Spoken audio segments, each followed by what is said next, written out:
Hey, in this video I'll be talking about the possibly most underrated manhwa that's released in recent times. Oversummoned, Overpowered, and Over It. But for this video, I'll just refer to it as Oversummoned, because saying the full name would get boring after like 2 times of saying it. This was one of the best reads I've had in a while, but there is one thing in particular which me and a lot of other fans seem to notice and heavily dislike. But I'll get to that thing in a little bit. But for now, I'll just tell you how this manhwa... Yeah, I'll tell you how this manhwa is in my top 3 of all time, alongside the greatest state developer and omniscient reader's viewpoint. So, without further ado, let's get right into it. I loved the first chapters. In particular, the second chapter is probably my favorite chapter in the entire series. In short, we get shown the Oversummoned from the title. Basically, because of the main character's power, which we don't understand how it fully works yet, for the entire chapter, he just kept being teleported to this goddess, who kept sending him back and giving him an extra power because that's the rule. But eventually it stopped. And a little note, it made fully sense why he kept teleporting. In the first loop, he got 2 powers for some reason instead of 1. And those 2 powers were both powers that were used with his eyes, which also resulted in so many cool panels. The first power is his Demon Eye of Vision, which is so fucking overpowered. I'm not going to name everything it does, but if you want to read what it does, feel free to pause the video and read it. But what we care for right now is superhuman visual acuity. I think that's how you say it. Perfect measurement, and especially image replay, because those 3 combined allowed him to copy magic circles and teleport with his second eye power, Demon Eye of Magic Circles, which pretty much allows him to move a magic circle they've seen and activate it at will. Oh yeah, I forgot to mention, magic circles in this manhwa is basically like the power system. Like, you can do a lot of stuff with magic circles, but the magic circles aren't actually that well explored yet, as we've only seen like 2 powers from the entire magic circle like power system. We've only seen advanced hypnosis and teleportation, which, like, I guess it's something, but now that I think about it, we've barely seen anything from that. Oh yeah, also the shield ability. So when he got transferred into a new world, he would see a magic circle and unintentionally teleport back to the goddess, giving him more and more powers. And let me tell you, he got teleported a lot. I mean, for example, in the first world, he was summoned there with his class as heroes to defeat the Demon King. But on the 5th teleport, he was the Demon Lord. I genuinely laughed out loud when I saw that. But finally, at the end of chapter 2, he got teleported again, but this time, he didn't see a magic circle, so he didn't teleport. Of course, at the time, we had no idea why he wasn't teleporting away. But later that was explained, and during the explanation, that's when I fell in love with this series. I loved how the explanations actually made sense. There was pretty much no plot armor. Yes, I know it sounds weird, because how can this overpowered, pun not intended, protagonist not have plot armor? Well, would you believe me when I said that he actually isn't overpowered? At least during the day? Well, in one of his summons, he was a vampire, and while he did get a bunch of cool vampire abilities, he has a huge nerf. In the day, he's weaker than the average human. He said doing basic exercises almost made him pass out because it was the day and he was in sunlight. In addition, he couldn't use any of his abilities during the day, with the exception of the one that he got in that world, which he actually used very, very well. But I'll talk a little bit more about that in a bit. I just want to finish this topic before. And also, during the day, his strength, speed, etc, is nerfed by 90%. So that's why he was so much weaker than literally regular ass high school kids. But during the night, let's just say he was called a devil. Alright, to what I wanted to say. He's a smart main character. He was challenged by another hero that was summoned to that world but by a different country. And the reason he in particular was challenged was... well... let's call it a funny reason. But Inori, oh yeah, by the way, that's the protagonist's name, knew he couldn't beat him during the day, so he did something a little bit different. He changed the conditions of their duel, and even though he lost, and the queen was going to banish him from the kingdom, he whipped out one of his strongest weapons, his brain. He used logic and explained how him losing couldn't possibly bring shame to the kingdom, which was the main reason why he was going to be banished. Because no one actually knew there was a 4th hero, because the prophecy said there were only 3 heroes, and no one that knew announced that there were 4 heroes. And also, he got the other guy to promise neither one would announce that that duel ever happened.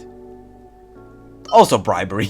He showed how his unique skill can be used for more than just combat. And let's just say, after that, he was in no danger of getting banished. Alright, I'll quickly tell you 2 more things before I tell you about the bad thing. First, I really like how we saw him evolve / think more and more like a demon as time went on. At first, he was just a regular human. Then, he started straight up eating animals to level up. And in chapter 31, during a fight, he said something that instantly reminded me of what a random demon king would usually say. He said, "These magic tools, they're much more annoying than I thought." Like, tell me that doesn't sound like something a demon king would say. Maybe a side effect of him using his demonic powers is that he starts thinking more and more like a demon? That could be interesting to see as the story progresses. And the second thing I wanted to mention is the art, especially the magic circles. The attention to detail in those is crazy. But apart from that, the actual art is also pretty good, although the art is quite simplistic. Of course, that doesn't necessarily mean it's bad, but it's just something I noticed. Though, the more chapters I read, I saw how Inori's face got... how do I say this? Unproportional. Like, the entire chapter will be fine, but then there will be an illustration like this. What even is this? Alright, it's time to tell you what that thing is. Starting from about chapter 14, both I and the comment section noticed that the chapters were getting shorter and shorter, to the point that I think the first chapters were twice as long as the new chapters that we're releasing right now. While I didn't really care until I caught up with the series, I do understand the people that were reading up to date with the series for a long time, especially the people who were paying for the chapters early, because they were spending on average 84 cents per chapter, which you might think isn't that much, but trust me, it adds up faster than you can count to 12. Wait, alright, to give you a little bit better perspective, why would they spend their hard-earned money for a manhwa whose chapters are 2 or even 3 times shorter than a different series they love? For example, Omniscient Reader's Viewpoint, or The World After the Fall, or The Greatest State Developer. Now, hear me out. I can think of a solution to this, but this will involve you too. I want you to go read it, because if more people read it, then the illustrator gets paid more, so they can hire more people so they can produce longer chapters. Because with so many comments talking about the chapter's length, I think it's impossible for them to not notice. I fucking love this series. Just forget everything I've said for a second and just think about this. I read 32 chapters in a day. I first discovered it from this random picture, which honestly didn't even happen in the manhwa. I looked at this and I was like, this looks funny as hell. And I clicked on it and I just started reading. I read the first chapter and I was like, huh, this is pretty interesting. And next thing I knew, I was at chapter 7 and had to hop off the bus. And I was still thinking about that series. And honestly, I was reading even at school. That's how much I love this series. Now, I should probably mention that you can read the first 24 chapters for free right now. You can also pay Webtoon like 84 cents per chapter. If you want to read it, just skip to this time before I spoil even more of the story. But I have one last thing I want to mention. This is way more towards the story than actual like criticism, but just I feel like I just have to mention it. The first princess. Holy fuck, I didn't like her at all. Okay, she's a tsundere and I usually dislike tsunderes more, so she's considerably less annoying for me compared to other tsunderes, but still, I just don't like tsunderes in general. And I was starting to actually like her. She was starting to have character development. She was starting to talk with her sister again, like on normal terms. Like, I'm not going to explain it in depth right now, but let's just say some shit happened. They were finally starting to recover. Everything was going well. And then the entire sidecast was killed. Pretty much all the world that was built up to then got destroyed in that chapter. Man, I was so fucking... I don't even know.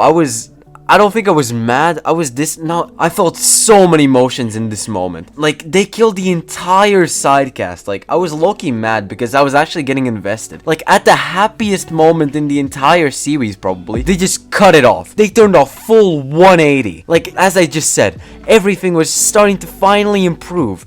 And then they get killed. Pretty much the only characters that survived were the main character and this girl who didn't even technically survive. She became a slave. But yeah, man, Why'd you have to kill off the sidecast? Alright, that's it for this video. If you enjoyed, please be sure to like and subscribe. And right now, I'd like to announce something. If you've been watching my videos for a bit, then you'll definitely know that I have 2 ongoing series on my channel, which are Manga Masterclass and First Volume Warrior / Manga Origin. I don't want to drag this out, so I'll just say it. I'm discontinuing both of them. I was thinking about this for a long time, because I really just didn't enjoy making videos in general because of them. I felt all the personality in my channel and videos just disappearing with each video I made. I decided to discontinue them 2 videos ago, and I've been enjoying making videos again. Now, when I'm making a video reviewing a series like this one, it will be purely because I actually enjoyed reading it and I want to share it. So, once again, I hope you enjoyed and I hope to see you next time. See ya!